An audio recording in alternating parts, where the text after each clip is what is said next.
আপনারও দিনে 8 থেকে 10 বার ইউরিন হচ্ছে, নিশ্চয়ই ভাবছেন আপনারও ডায়াবেটিস হয়েছে, তাই না? আস্তে আস্তে, ভয় পাবেন না। ঘন ঘন ইউরিন মানেই ডায়াবেটিস এমনটা কিন্তু সবসময় নয়, ঠিক আছে? অনেক কারণেই ঘন ঘন ইউরিন হতে পারে।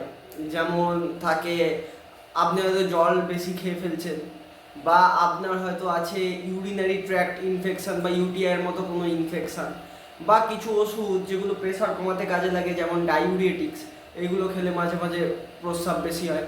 এমনকি অনেক সময় মানসিক টেনশন থাকলেও প্রস্রাব অনেকটা বেশি হয়। তবে হ্যাঁ, যদি ঘন ঘন প্রস্রাবের সাথে অনেকটা পিপাসা পায়, বা অজানাভাবে কোনো কারণে ওজন কমে যাচ্ছে, বা সবসময় ক্লান্তি এরকম উপসর্গ থাকছে, তখন রক্তে সুগার পরীক্ষা করানো খুবই দরকার। ভয় না পেয়ে সঠিক তথ্য জানুন, আর সন্দেহ থাকলে অবশ্যই সুগারের একটা টেস্ট করান। সচেতন থাকুন, সুস্থ থাকুন। ঘন ঘন ইউরিন মানেই ডায়াবেটিস না। বুঝুন, জানুন, সচেতন থাকুন। আমি ফার্মাসিস্ট, আবার আসবো এই চ্যানেলে।